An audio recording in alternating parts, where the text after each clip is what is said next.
ra đây mẹ một tắp cho nào. Đi không? Đi, ra đây. Ai, ra đây mẹ một tắp cho nào. Ở đây mẹ lấy cho mẹ lấy.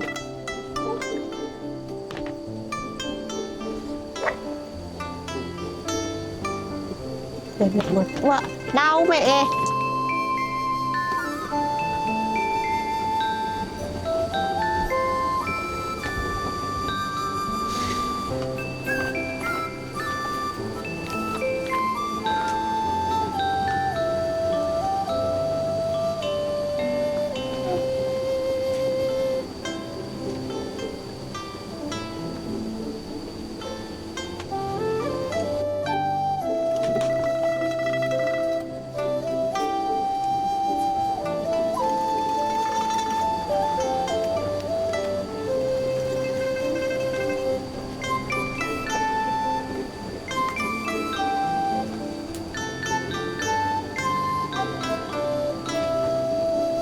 Đúng rồi, mẹ trộn luôn nhé.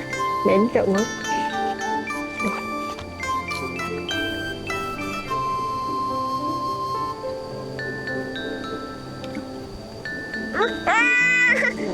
À thế sao tôi bài á? À ai bà ai bà em sữa.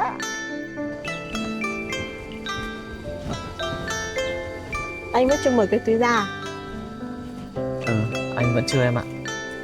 Anh vẫn chưa đủ can đảm để xem bên trong túi có những cái gì. Anh vẫn đang xem qua những cái hồ sơ của vài đối tượng này. Vậy anh có nhớ ra gì hay là điều tra được manh mối gì không? Anh không em ạ. Anh kia à?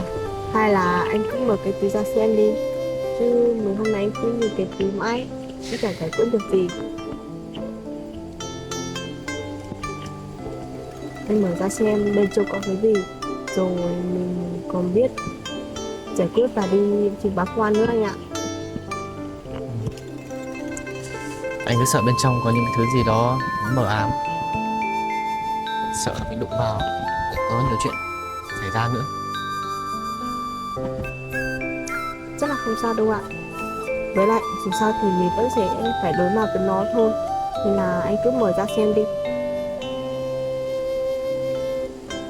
Thế mình cùng nhau xem nhé. Vâng. Xem bên trong có những thứ gì. Vâng ạ. Dù sao thì sớm muộn cũng phải xem tới nó thôi.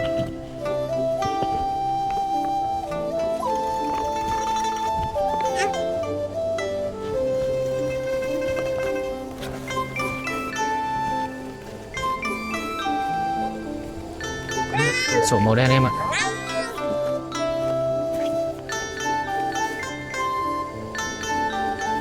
Rồi đấy gì đây?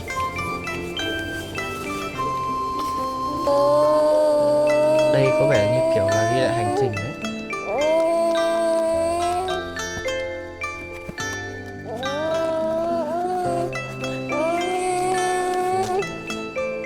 Một bức ảnh nữa.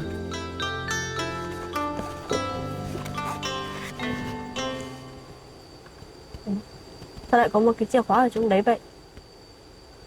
Chìa khóa đấy không biết để làm gì nhỉ? Anh thử nhớ xem công ty anh có cái nhà nào có cái chìa khóa như thế không? Chìa khóa thì nhiều cái rất là giống nhau, nhưng mà cái này không biết là để mở cái gì. Để xem bên trong còn cái gì không. Hết rồi em ạ.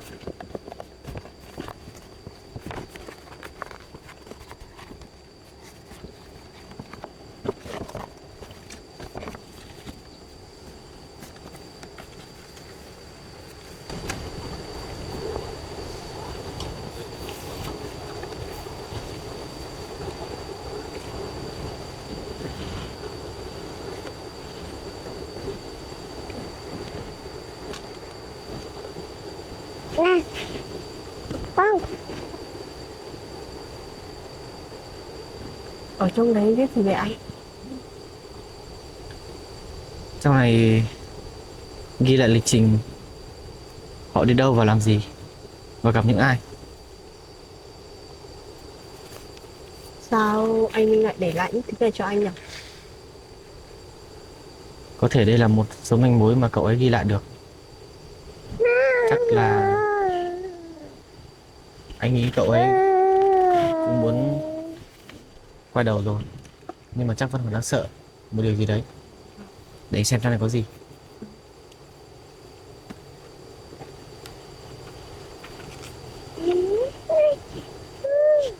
Ở trong này có ghi khung giờ này. Sáng ngày 13 tháng 5 lúc 6 giờ 30 lén bán cổ phiếu của công ty. Trưa ngày 14 tháng 5 rút ruột công trình. Trưa ngày 15 tháng 5 tạo ra những hợp đồng ảo.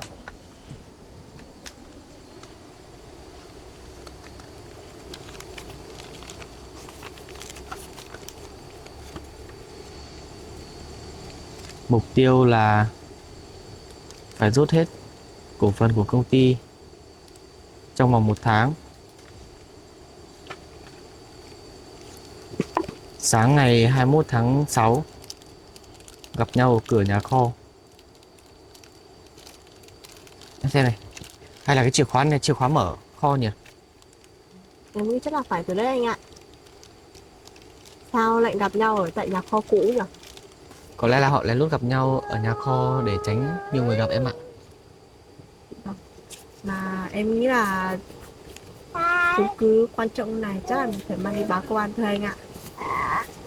Anh cũng tính là đưa lên cho cơ quan xem từ hôm qua rồi, nhưng mà còn nhiều vấn đề anh chưa chắc chắn nên là anh cũng chưa dám đi cho họ xem. Em nghĩ là hay là anh thử đi hỏi anh Hòa đi xem. Với lại anh Hòa cũng là cảnh sát lâu năm ấy. Thì em nghĩ anh đi hỏi ý kiến của anh ấy thì chắc sẽ tốt hơn, với lại sẽ tìm ra hướng giải quyết anh ạ. Đúng rồi nhỉ, sao anh không nhớ ra là còn có anh Hoài nhỉ? Dù sao anh ấy cũng là một người cảnh sát lâu năm, có lẽ là anh ấy sẽ giúp ích được cho mình. Vâng. Anh thử đi hỏi xem anh Hòa có đưa ra quyết định gì cho mình không. Hay là mình mang cho anh Hòa xem nhỉ? Vâng, em cũng nghĩ thế anh ạ. Ừm, Bây giờ cũng khá là muộn rồi. Hay là anh tranh thủ đi đi. Không tí nữa sợ anh Hòa lại có việc trên cơ quan ấy. Ừ, được rồi, vậy thì để anh cất gọn đồ này xong là cứ mang đến cho anh Hòa tham khảo trước nhỉ? Vâng, Có gì thì nếu mà thiếu hay đủ thì mình mới biết được tính toán. vâng ạ. Anh đi đi để em, chắc là em cũng đi thu hoạch luôn đây. Được rồi. Dạ, đúng. Và anh tranh thủ đi, anh rồi về nhá. Thế thì để anh tranh thủ đi gặp anh Hòa xong rồi. Có gì thì anh về anh sẽ nói lại với em. Phạt xem tuyến nhá. Thế em cũng đi làm luôn chứ? Vâng, em tranh thủ đi làm với anh ạ. Thế thì tranh thủ đi không tí nắng em nhé. Vâng ạ. Để anh đi gặp anh Hòa xem có gì thì anh về anh sẽ nói lại với em. Vâng, anh cứ đi đi. Em rồi khi xong anh hai mẹ con em cũng đi luôn anh ạ. Thế em với con gái đi sau nhé. Vâng ạ. Anh đi đây, Vâng, để anh đi lấy cái áo nữa. vâng ạ. Anh đi nhá. Anh đi đây. Vâng ạ. Ba. À, bye bye ba. À, bye bye ba này. Bye bye ba.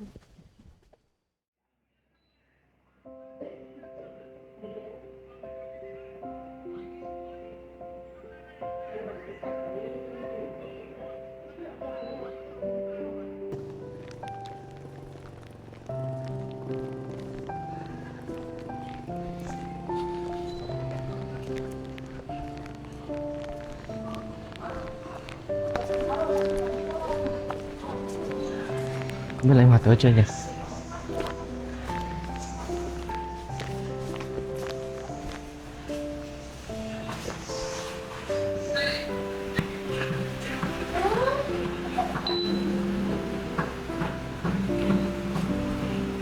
Chắc phải cứ ngồi đấy chờ.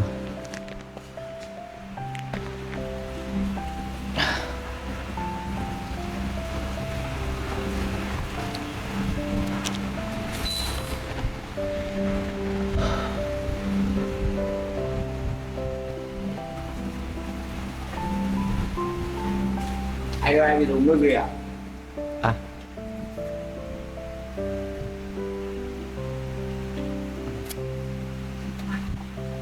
anh cho em cốc trà chanh 10.000 được ạ. Vâng. Em cảm ơn.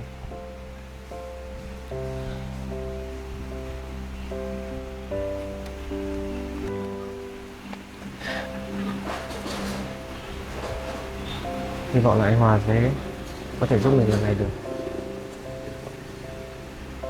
Anh ấy là một cán bộ giỏi, chắc chắn số manh mối này có thể đủ anh ấy tìm ra được.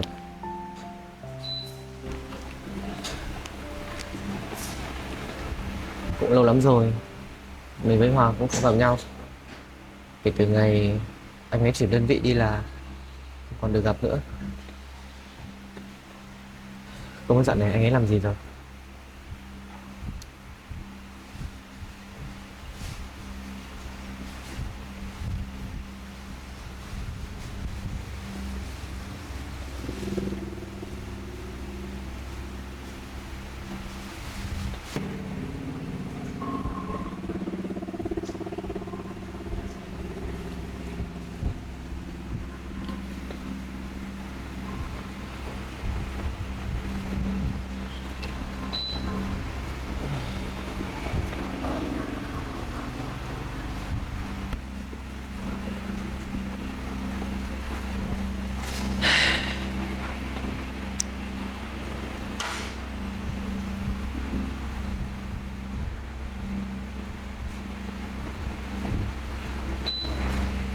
Hai anh em cũng nước à?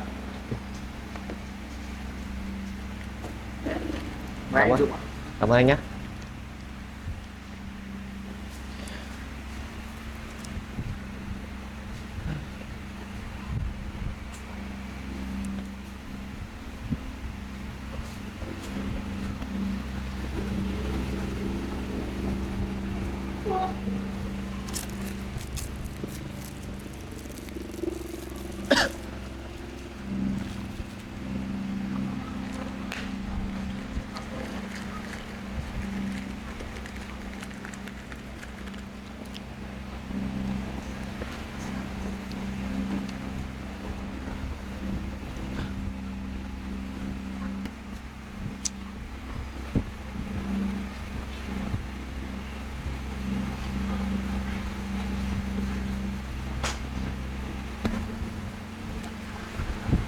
Kiệt à? Anh Lâu quá rồi không gặp nhỉ? vâng. Cậu Này, tới đây lâu chưa? em cũng chắc tới được khoảng 5-10 phút thôi anh ạ. À, thế. Anh dạo này vẫn khỏe chưa? Tôi thì vẫn khỏe thôi. Còn cậu vẫn khỏe chứ? Vâng, gia đình em vẫn khỏe thôi anh ạ. À, Em ơi, cho anh cốc nước với. À, anh uống nước gì cho ạ? anh một cốc trà chanh nhá. Ok anh. Mà dạo này công việc của cậu vẫn ổn chứ? Không biết là anh đã biết chưa nhưng mà công ty của em phá sản rồi anh ạ. Cậu nói thật à? Sao là phá sản rồi? Lúc trước đang tốt lắm cơ mà. Đúng là lúc trước tốt lắm anh ạ. Lúc trước thì nhận thầu rất là nhiều luôn. Nhưng mà sau khi bố em rời công ty thì có một chút trục trặc, với lại có nhiều người đứng sau nữa, cho nên là em chân ướt chân ráo vào, gặp nhiều vấn đề, cho nên xảy ra nhiều chuyện lắm anh ạ. Rồi cuối cùng thì nó cũng không trụ được nữa. Chắc là cậu vừa mới tiếp quản công ty chưa có nhiều kinh nghiệm nên là có những kẻ xấu đứng sau lưng đã ám hại công ty cậu rồi. Thật sự là để mà nói thì khó lắm anh ạ, bởi vì chuyện cũng khá là rất là dài. Và sau đấy thật sự là còn rất là nhiều người nữa. Em thì cũng như anh nói đấy, mới vào cũng chưa thể nào mà lãnh đạo được cả công ty được. Có nhiều người thì người ta cũng ganh ghét, đố kỵ các thứ. Tại vì tự nhiên một cái vọt em lên làm thay cho bố em thì cũng sẽ rất là khó. Nhiều người người ta khó mà chấp nhận được. Đúng rồi đấy. Thế còn bố mẹ cậu vẫn khỏe chứ? Dạ, bố em thì về quê lâu lắm rồi anh ạ. Còn mẹ em thì vẫn cùng chị loay hoay ở ngoài thị trấn thôi. À vậy là bố cậu về quê thì mới giao lại công ty cho cậu đúng không? Đúng rồi. Bố em bảo là muốn về lại nơi mà bố em được sinh ra, nên là bố em chọn rời quê rồi để lại công ty cho em. À chính vì thế nên chúng mới nhân cơ hội bố em không ở đây nên là chắc là mới cố tình hãm hại công ty của em. Anh cũng rất là tiếc vì chuyện không mong muốn như thế xảy ra với cậu. Vâng. ở đằng sau này còn có người muốn ám hại em nữa, cho nên là hôm nay em mới nghĩ rằng là em cần gặp anh, tại vì em biết anh là một cảnh sát có tâm có tầm, cho nên chắc chắn là anh sẽ giúp em được việc này. Từ cái ngày mà anh chuyển công tác ấy thì em khó gặp anh quá, cho nên hôm nay em mới quyết định hẹn anh ra để gặp anh. Em muốn trao đổi một số công việc với anh. Thực ra thì cũng từ lâu lắm rồi cũng không có thời gian gặp cậu. Thời gian vừa rồi thì cũng xảy ra nhiều chuyện nữa nên là cũng chưa có thời gian hỏi thăm cậu như thế nào. Mà ý cậu nói là có người muốn ám hại cậu là như thế nào, có nghiêm trọng lắm không? Em cũng đã lên nhờ cơ quan trên ngày trước mà anh công tác ấy, thì người ta cũng đã hỗ trợ em tìm được ra 2 đối tượng rồi, và sau đó thì em lần lần ra ấy thì lại ra thêm nhiều đối tượng hơn nữa. Bây giờ em cũng đã thu thập được một số bằng chứng cũng khá là khả thi rồi. Em nghĩ là vẫn còn thiếu, cho nên là em vẫn chưa chắc chắn nên là không mang lên cho cơ quan. Em Vâng. muốn trao đổi qua anh trước rồi nếu mà anh tham khảo qua cho em xem như nào. Nhưng mà như cậu nói thì cũng hợp lý. Bây giờ chưa đủ chứng cứ thì tốt nhất là cứ từ từ. Bây giờ mà cậu mang lên nộp sớm thì sợ là rút dây động rừng, chúng lại phát hiện. Hoặc là bây giờ những cái thế lực lớn nó đứng đằng sau đấy thì tôi nghĩ nó không đơn giản là chỉ những người thấp bé đâu. Có khi là họ đã có móc nối với những cơ quan cán bộ gì đấy. Nên là cậu làm gì phải cẩn thận. Chứng cứ hay là cái gì đó phải giữ thật là cẩn thận. Đúng rồi anh ạ. Bọn chúng là lừa đảo có hội đồng, cả một đội nhóm. Theo như các đồng chí cơ quan nói với em thì chúng đã lừa đảo rất là nhiều công ty, chứ không phải là chỉ riêng công ty của em. Ừ. Để mà lừa được một công ty như của em và nhiều công ty khác thì chứng tỏ bọn chúng rất tinh vi và hoạt động có đội nhóm rồi. Cũng vì vấn đề đấy cho nên là hôm nay em muốn hẹn anh ra đây. Em biết chỉ có anh mới có thể giúp đỡ em thôi. Đây là toàn bộ hồ sơ mà em đã thu thập được và tất cả chứng cứ của chúng. Hôm nay em cũng đã điều tra ra là có 3 đối tượng là khả nghi nhất. Có một đối tượng là trợ lý nhà trước của bố em. Còn một đối tượng còn lại là như là bọn chúng là đôi bạn thân hay sao ấy, tên là Minh anh ạ. Còn một đối tượng nữa tên là Trường. Thì Trường em cũng đã gặp được rồi. Thì hắn nói rằng là Minh mới là người biết toàn bộ mọi chuyện. Đây là hồ sơ anh ạ. Em muốn nhờ anh tham khảo qua trước. Nếu mà cảm thấy đủ bằng chứng thì em mới sẽ đưa lên cho cơ quan chức năng để các anh ấy làm việc một cách có thể hiệu quả nhất. Đúng rồi. Tốt nhất thì vẫn nên mang lên cơ quan. Nhưng mà anh cũng biết một chút thì để anh xem trước cho em xem đã đầy đủ chưa nhé. Vâng ạ. Đây là ảnh của những đối tượng kia đây anh ạ. Đâu để xem. 3 đối tượng đây à? Vâng ạ. Chúng có phải người ở khu vực này không nhỉ? Không anh. Bảo sao anh nhìn thấy nó là lạ.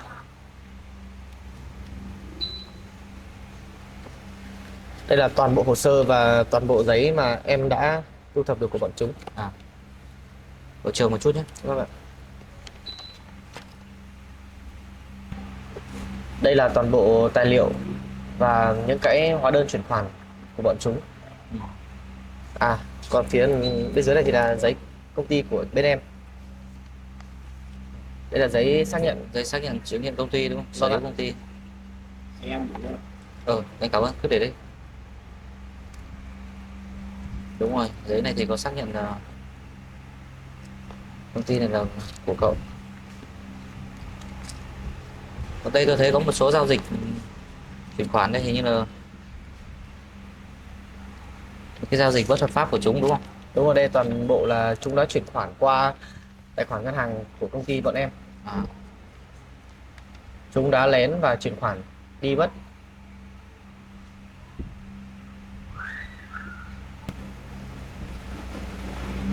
Vậy chứng tỏ là toàn là người trong nội bộ công ty cậu thì mới làm được như vậy.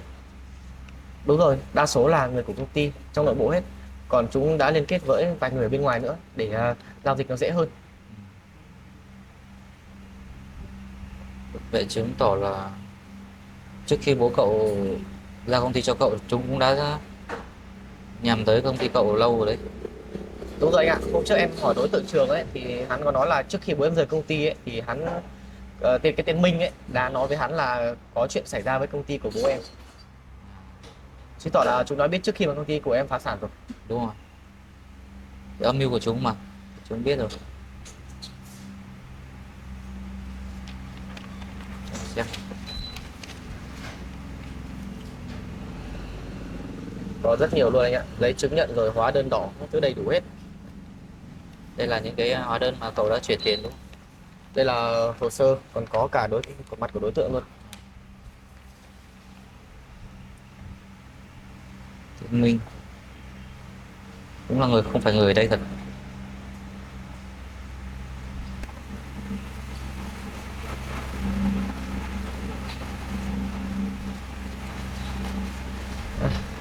Anh cứ xem từ từ thôi, uống nước đã anh ạ. Có gì anh em mình trao đổi từ từ anh ạ. Tôi xem sơ qua là thấy cũng ổn rồi. Tôi đợi tôi một lúc tôi xem nó kỹ hơn.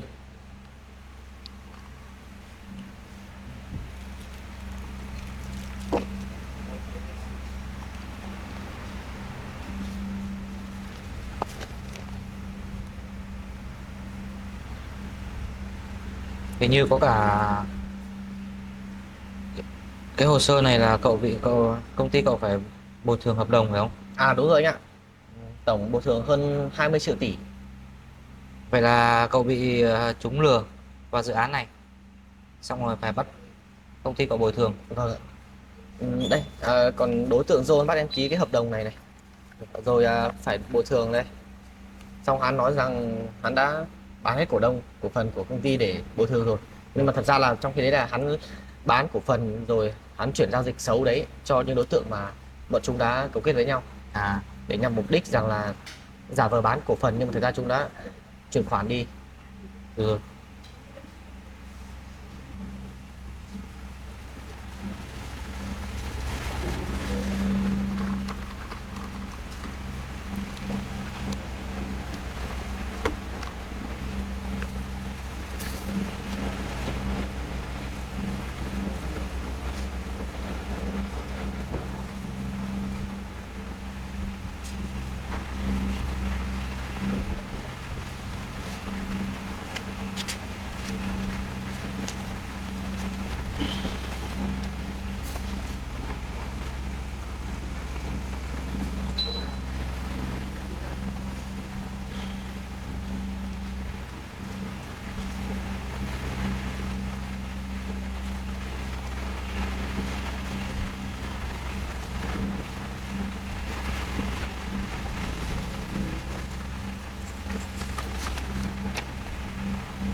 khá nhiều đấy.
Anh xem nãy giờ ấy thì liệu em có lấy lại được hết tài sản của em không nhỉ?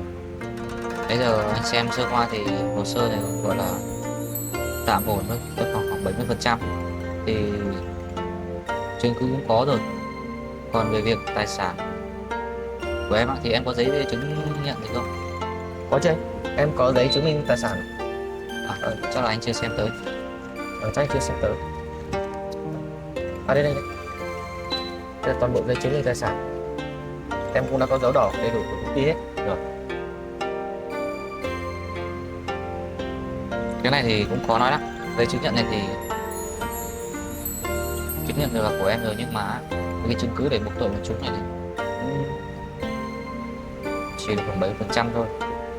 Mà ví dụ nhá, anh ví dụ mà bắt được bọn chúng thì có thể là em sẽ được bồi thường, hoặc là sẽ được chúng bồi thường lại, nhưng mà sẽ rất là khó để lấy lại số tiền bồi thường đấy. Tại vì những đối tượng này rất tinh vi, nhiều khi chúng móc nối với đối tượng ở bên ngoài, nước ngoài ấy. Chúng rửa tiền chẳng hạn. Số tiền mà chúng lừa đảo của em bây giờ có khả năng là đã bay hơi rồi. Bây giờ ví dụ có bắt được chúng thì bỏ tù chúng thì chúng cũng không có chứng minh là tài sản để bồi thường lại cho em thì cũng bó tay thôi. Bây giờ phải bắt được tận gốc, phải bắt được những kẻ đứng đằng sau thì có khả năng được. Vâng.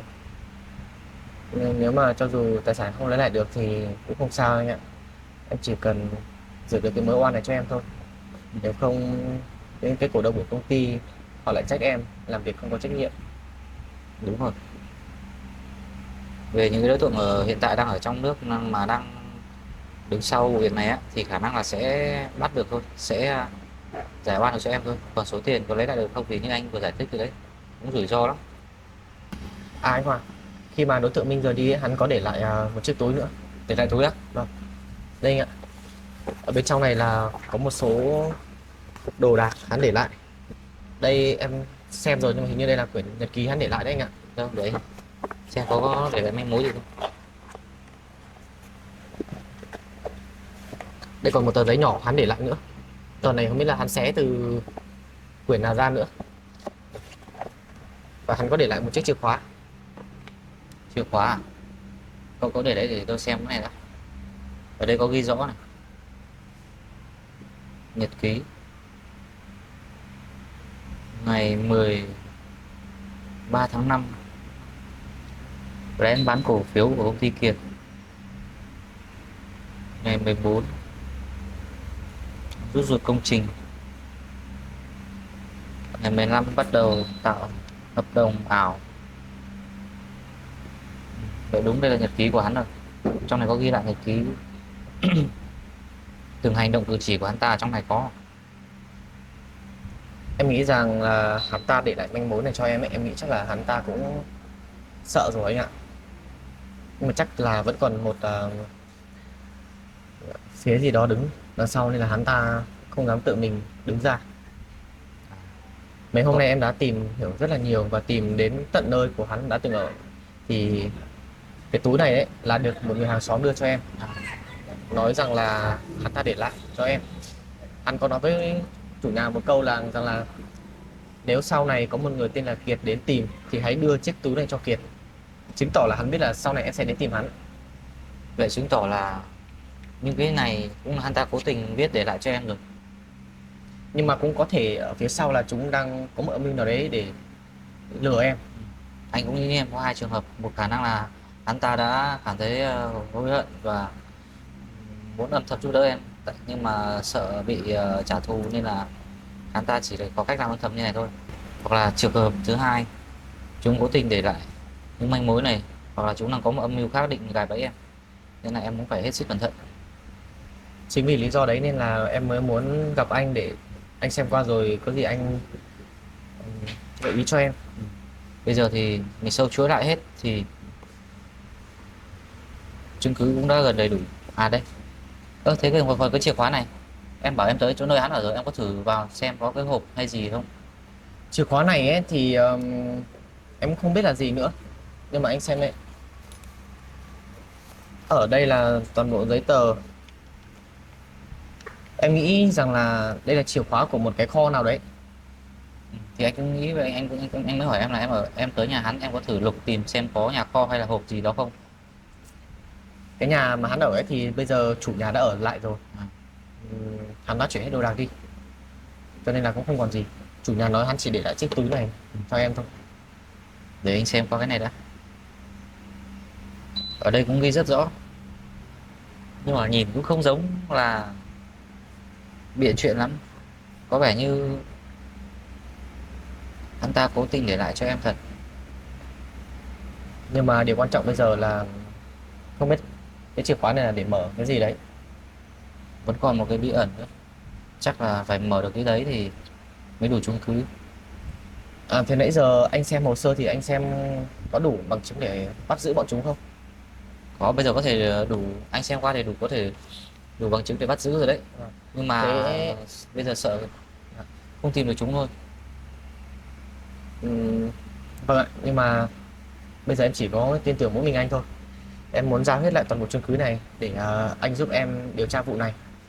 Tại vì em biết anh là một vị cảnh sát giỏi, cho nên là anh sẽ làm được chuyện này. Thực ra thì cũng cảm ơn cậu đã tin tưởng tôi, nhưng mà tôi nghĩ là bây giờ cậu cứ lên cơ quan rồi cậu tìm đồng chí Hiếu. Đồng chí Hiếu là một trong những đồng chí mà gắn bó với tôi lâu nhất và tôi cũng tin tưởng nhất. Vâng, em biết đồng chí Hiếu cũng là một đồng chí có tầm có tầm. Đồng chí cũng khá là giỏi. Nhưng mà thật sự em vẫn muốn anh trực tiếp hộ em vụ này. Cảm ơn cậu đã tin tưởng tôi. Chắc là vậy là cậu chưa biết câu chuyện của tôi rồi. Thực ra thì tôi cũng muốn giúp đỡ cậu lắm, nhưng mà cách đây khoảng 2 tháng thì tôi đã bị cách chức rồi cậu kia ạ. Cái gì cơ? Sao lại có chuyện như vậy nữa hả anh? Chuyện kể ra thì dài dòng lắm. Tôi bị người ta hãm hại rồi bị mất chức cậu ạ. Bây giờ thì tôi có kinh nghiệm thôi, chứ tôi cũng không có thẩm quyền để giúp đỡ cậu. Trời ạ, sao anh em mình lại gặp nạn cùng lúc như thế này? Hồi nãy nghe cậu nói về câu chuyện của cậu tôi cũng bất ngờ lắm, không ngờ là anh em mình lâu ngày không gặp thì lại xảy ra nhiều chuyện như thế. Câu chuyện của tôi là ở đấy tôi bị người ta tạo chứng cứ giả ám hại, nên là tôi bị cách chức và thậm chí cũng bị tịch thu hết toàn bộ tài sản để điều tra. Thế bây giờ bác đâu rồi anh? Sau biến cố đấy thì tôi không muốn mẹ tôi phải ở đây chịu khổ với tôi, nên là tôi đã cho mẹ về nhà ở với bà rồi. Trời ạ, Cậu nên vậy nên cậu thông cảm cho tôi nhé. Tôi chỉ có thể tư vấn rồi giúp đỡ cậu được như thế thôi. tôi không sao đâu anh ạ. Sao thì nãy giờ anh cũng đã tư vấn em đầy đủ rồi. Với lại một cảnh sát giỏi như anh và đã xem hết toàn bộ chứng cứ như thế này, mà anh cũng đã nói rằng là có thể đủ thẩm quyền để bắt giữ bọn chúng, thì em nghĩ cho dù số bằng chứng này đưa cho ai thì chắc chắn vị cảnh sát đó cũng sẽ làm được thôi. À, mặc dù tôi không thể giúp đỡ cậu nhưng mà vẫn còn nhiều đồng chí khác cũng giỏi mà, nên là cậu yên tâm cứ đưa lên cơ quan. Nhưng mà tôi cũng muốn gợi ý cậu là tốt nhất là nên tìm gặp cậu Hiếu thôi. Tại vì sau những câu chuyện của tôi thì tôi phát hiện ra là cũng có người ở trong cơ quan không phải là người tốt. Tại vì trước đây tôi bị ám hại ấy, thì cũng có người trong cơ quan móc nối với người bên ngoài nên tôi mới bị ám hại. Nên là tốt nhất là cậu cứ tìm cậu Hiếu nhé. Vâng, chính vì cái lý do đấy nên là em mới tin tưởng anh, nên là em mới muốn nhờ và giao cho anh. Nhưng mà bây giờ anh không còn đủ thẩm quyền để điều tra rồi thì chắc em phải nhờ đến đồng chí Hiếu rồi. Tôi tin là đồng chí Hiếu sẽ giúp cậu thôi, mà cậu cũng yên tâm.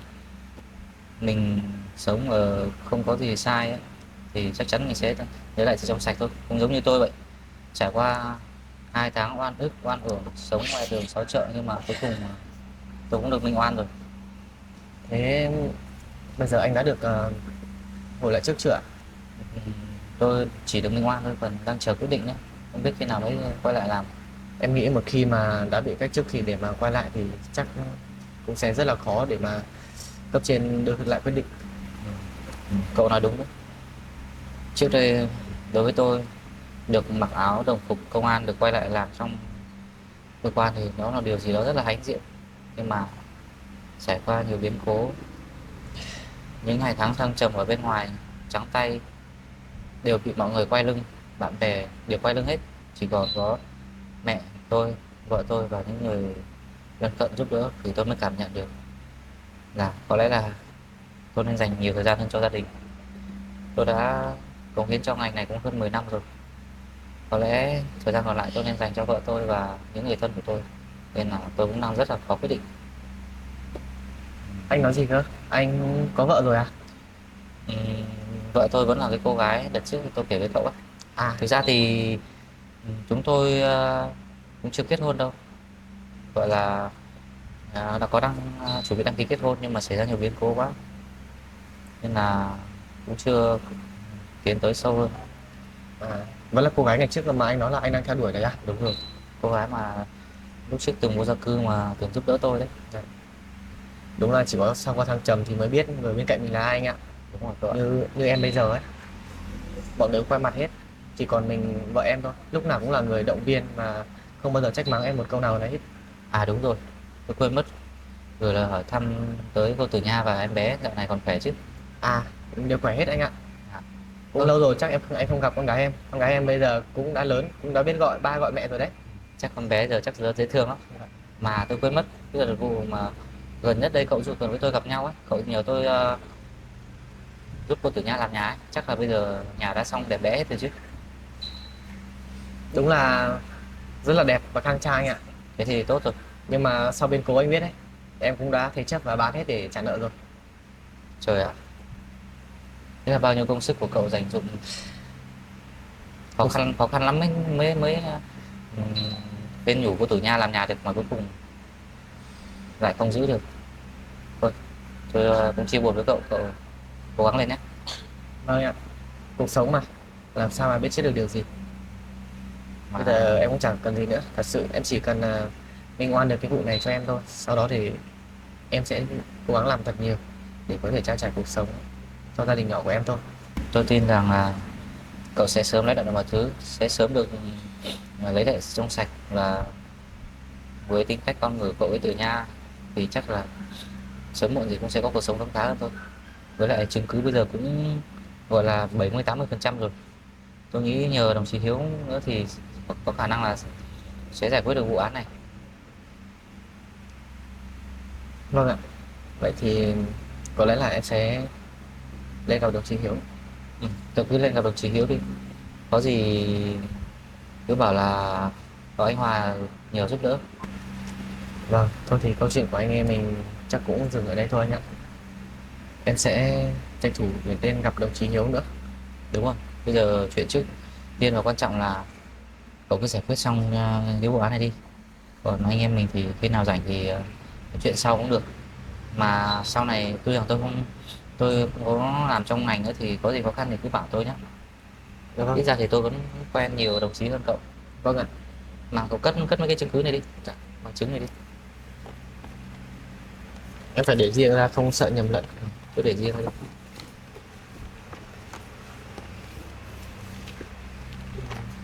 Anh Hòa này, chắc là em cũng xin phép em đi về trước.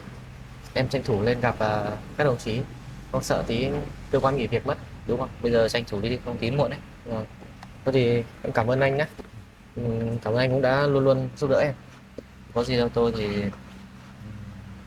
khả năng của tôi tới đâu thì tôi sẽ giúp cậu hết mình. Tiếc là bây giờ tôi không thể trực tiếp giúp đỡ cậu được, nhưng mà với những chứng cứ này thì tôi tin rằng cậu sẽ giải quyết được vụ này thôi. Vâng ạ. Vậy thôi bây giờ em sẽ em đi về trước đấy ạ. Cậu mau đi giải quyết cho xong vụ này đi. Vâng. Thôi anh cứ ngồi đây nhé. Để em đi gửi tiền nước xong. Về thôi chả không được, cậu cứ về trước đi. Dạ thôi. Em cảm ơn anh. Thế cậu về nhá. Vâng, để em đi gửi tiền nước. Cảm ơn anh nhé. Dạ. Anh cho em gửi tiền nước vậy ạ? Của em là 2 cốc trà chanh là 20.000 anh ơi. Cho em gửi tiền anh ạ. Ok em xin. Cảm ơn anh nhé. Anh về. Vâng, anh Hóa em về trước đây. Về trước nhá. Cậu cứ về trước đi. Vâng ạ.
Em mua ổi đi ạ.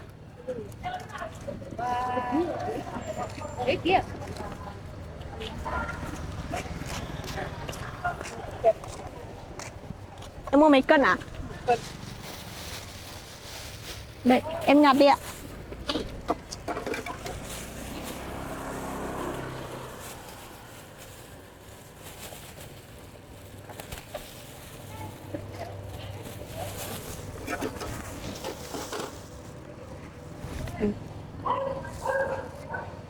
Chị trông cảm ơn. Đây của em 10.000 ạ. Vâng. Đấy, 10 thôi. Chị cảm ơn nha.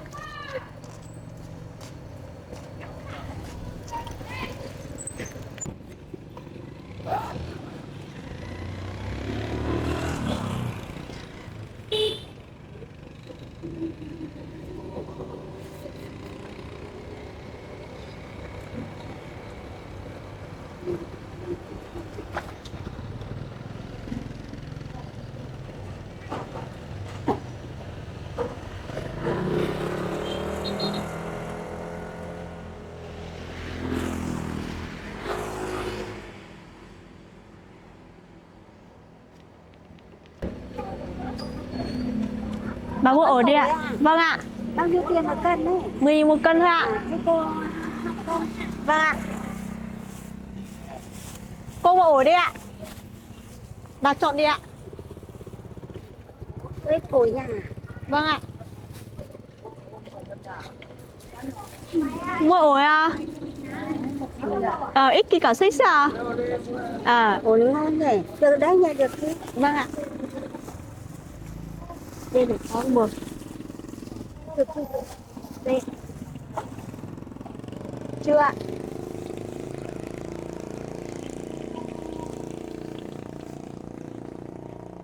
Một quán nữa bà. Quán này. Vâng. Đâu ba giờ vừa. Thôi. Thôi, cháu lấy bà 2 cân cũng được ạ.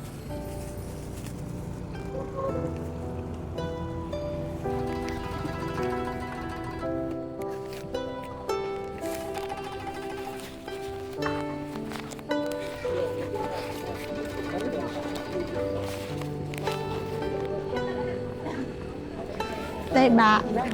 Vâng ạ, cháu cảm ơn bà. Rồi. Vâng ạ. Vâng. Chú mua ổi đi ạ. Bao nhiêu tiền một cân? 10.000 một cân thôi ạ. Cái túi của cháu. Vâng ạ. Con là ổi. Vâng. Ổi cháu đi mua ạ.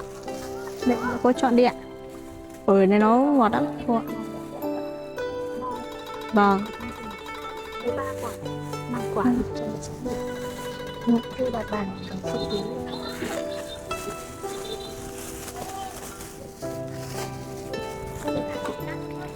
Đây, 1 cân 2 ạ.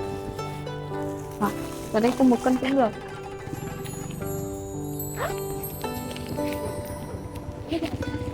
Vâng ạ, cảm ơn cô ạ. Vâng.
ổi đấy ạ. Bao nhiêu tiền cân? 10 một cân thôi ạ. Bán được 2 cân. Vâng ạ. Bác chọn đi ạ. Không được chọn được. Vâng.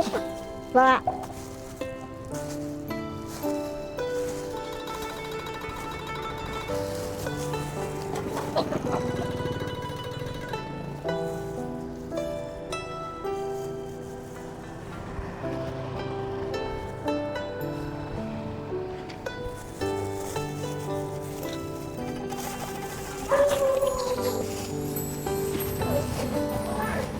Đây, của bác 2 cân.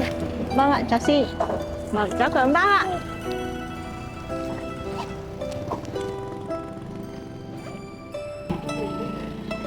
Anh mua ổi đi ạ. Đây chị bán ổi à? Vâng, Ổi chị bán như nào chị nhỉ? 10 một cân thôi ạ. Lấy cho em đấy ạ. Vâng. Anh lấy nốt cho em được không ạ? Dạ vâng. Vâng.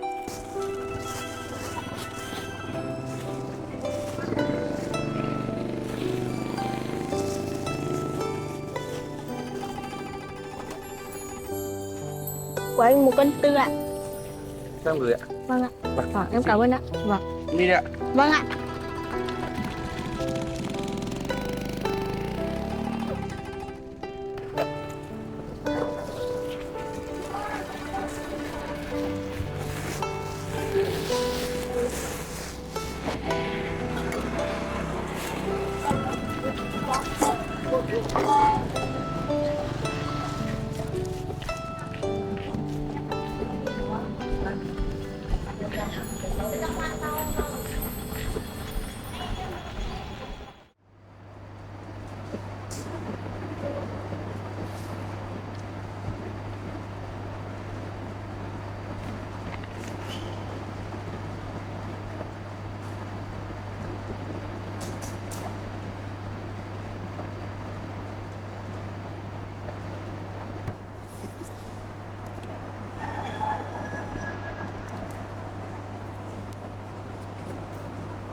Đồng chí xem cái này tôi cho nó sai nhé.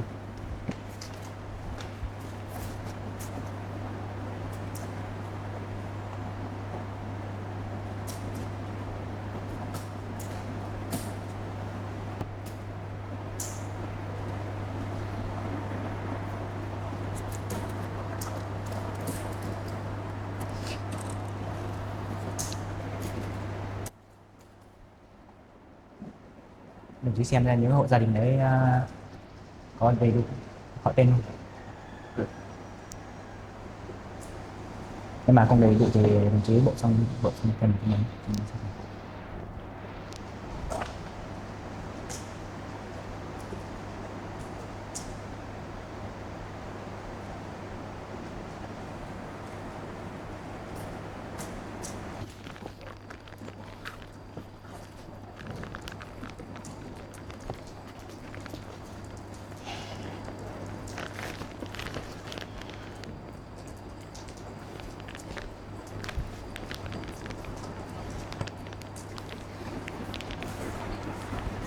Chào cậu.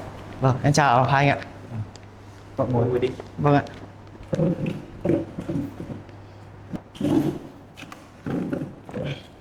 Cậu đến rồi. Vâng ạ. Chúng tôi cũng định tìm cậu. Có việc gì đấy anh? Có chức việc. Thì cũng phát hiện ra mấy tên tội phạm là phát hiện ra thằng đi được 3 tên. À, vậy là các anh lại điều tra ra được thêm 3 người nữa. Để xét lại cậu xem. Đây à anh? Đúng. Cái gì? Xem cậu có biết. Minh Trường Xuân à? Đúng. Thế trùng hợp quá rồi. Để cậu đi tìm cái manh mối gì nữa. Hôm nay em lên đây cũng là vì 3 đối tượng này. Em cũng đã điều tra ra được, và em cũng đã tìm được đến nhà của Minh rồi. Còn mỗi Xuân là em chưa tìm được thôi. Đây anh, đây là toàn bộ tài liệu. À, có một việc khá quan trọng. Đồng chí Hòa nhờ em đưa tận tay cái này cho đồng chí Hiếu. Là gì vậy cậu? Đưa cho tôi xem nào. Đây ạ. Đây là những thứ mà tên Minh đã để lại sau khi hắn rời đi. Em đã tìm đến tận nhà hắn rồi. Thế là bây giờ hắn ở đây nữa. Vâng, hắn không còn ở ngôi nhà cũ nữa. Hắn chỉ để lại manh mối này cho em.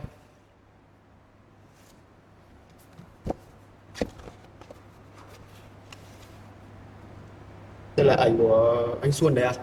Vâng, Xuân và Minh đấy ạ. Vâng, thế để tôi điều tra thêm có cái thông tin gì khác không? Hôm nay em cũng đã gặp anh Hòa. Anh Hòa nói rằng là anh ấy bị đình chỉ công tác rồi nên là không thể tham gia vụ việc này được. Cho nên anh Hòa muốn là đồng chí Hiếu sẽ thay anh Hòa đảm nhiệm trọng trách này. Thì đây là manh mối mà anh Hòa với em đã trao đổi qua khá là nhiều. Anh ấy nói rằng là chắc chắn đồng chí Hiếu sẽ làm được. Cho nên là hy vọng đồng chí sẽ xem xét qua và kiểm tra thật là kỹ ạ. Vâng, thế thì cậu đợi tôi một tí Vâng. để tôi suy xét xem công việc này xảy ra như thế nào. Với cái tờ giấy mà anh vừa đưa cho em với lại cái số giấy tờ em đưa này thì nó đủ liên kết đúng với 3 đối tượng này luôn. Đây là trước khi Minh nó rời đi là viết cái này vào trong này à? Đúng rồi. Hôm nay em cũng đã xem rồi, hình như đấy là lịch trình mà bọn chúng gặp nhau hay sao ấy. Còn có một quyển nhật ký nữa đấy anh ạ, anh xem qua quyển nhật ký nữa.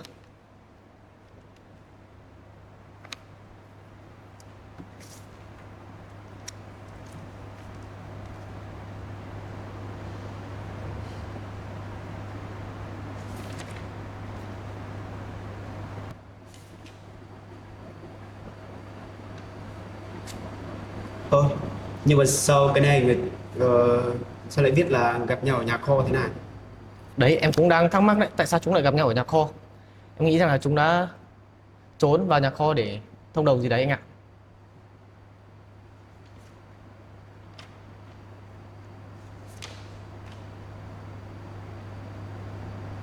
Thôi được rồi, để tôi điều tra lại xem kết quả nó sẽ xảy ra thế nào.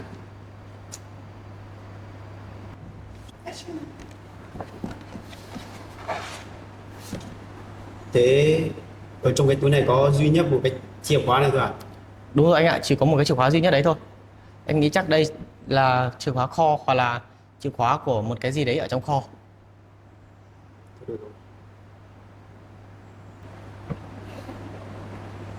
Đây là một manh mối khá là quan trọng, một cái chìa khóa. Thôi thì tôi sẽ lên lịch và điều tra ngay xem có thấy cái gì thông tin ở cái kho đấy không.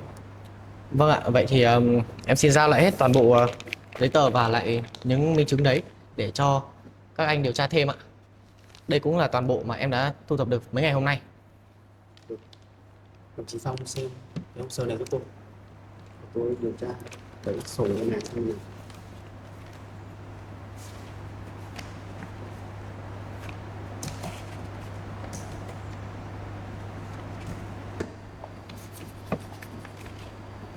Đấy là manh mối khá là quan trọng đấy, cậu cứ kiểm tra lại xem cái gì thiếu thì thêm vào.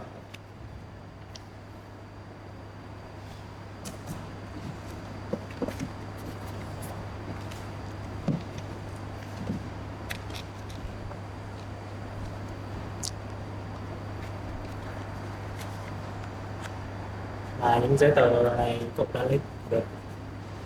Hôm trước là có một người bí ẩn gửi cho em anh ạ. Nhưng mà em đang khả nghi đây chính là Minh. Hắn là người gửi lại cho em. Và toàn bộ thông tin đều là Minh để lại hết. Thế bây giờ cậu có biết là mình ở đâu và đi đâu? Em cũng đang đặt vấn đề đấy là không biết là Minh đang ở đâu. Em đã tìm và đến tận nhà mà Minh từng ở rồi nhưng mà vẫn không thấy. Thì chủ nhà cũ mới bảo là hắn để lại chiếc túi này cho em. Hắn có nhắc đến một câu nói rằng là nếu sau này có một người tên là Kiệt đến tìm thì hãy đưa chiếc túi này cho Kiệt. Thì chứng tỏ là hắn đã biết rằng là sẽ có một ngày em đến tìm đến tận đó để tìm gặp hắn. Nhưng mà hắn sẽ không trực tiếp gặp mặt em mà hắn đã nhờ chủ nhà đưa lại chiếc túi này cho em. Thì em cũng đang không biết hắn đưa ra manh mối như vậy là hắn đang có một trò lừa bịp ở phía sau nữa hay là hắn muốn tự đầu thú. Cái này thì chắc là bây giờ chúng tôi vào cuộc nên bắt đầu hắn bắt đầu sợ.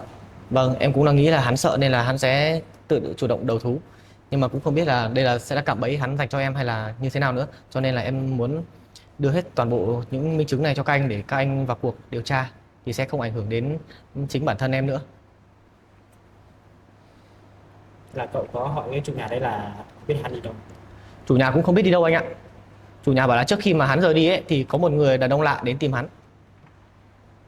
Thì em khả nghi đó chắc là Xuân và Minh đã rủ nhau chạy trốn rồi. Đúng rồi, tôi nghĩ là hai đối tượng này giúp nhau bỏ trốn rồi. Đồng chí hay lập một cái hồ sơ chuyên án tội phạm hai đối tượng này. Vâng, để tôi lập một cái hồ sơ.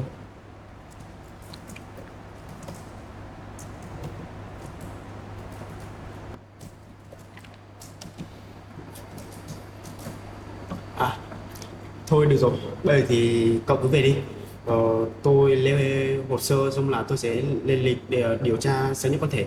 Nếu mà có cái gì thì tôi sẽ thông báo cho cậu sớm nhất để cậu lên đây làm việc tiếp. Vâng ạ, vậy thì các đồng chí cứ làm việc đi, em không làm phiền các đồng chí nữa. Để vụ này sớm được minh oan. Rồi, để cậu về, nhưng mà những bộ hồ sơ này chúng tôi xin phép giữ lại nhé. Rồi bộ này tôi điều tra tiếp.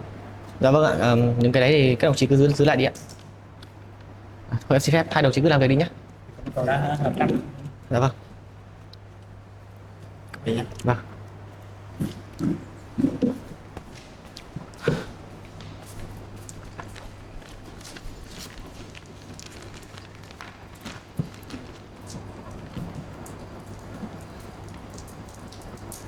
Cậu Phong à, cậu hãy cầm cái chìa này vào trong phòng đánh dấu đỏ ấy.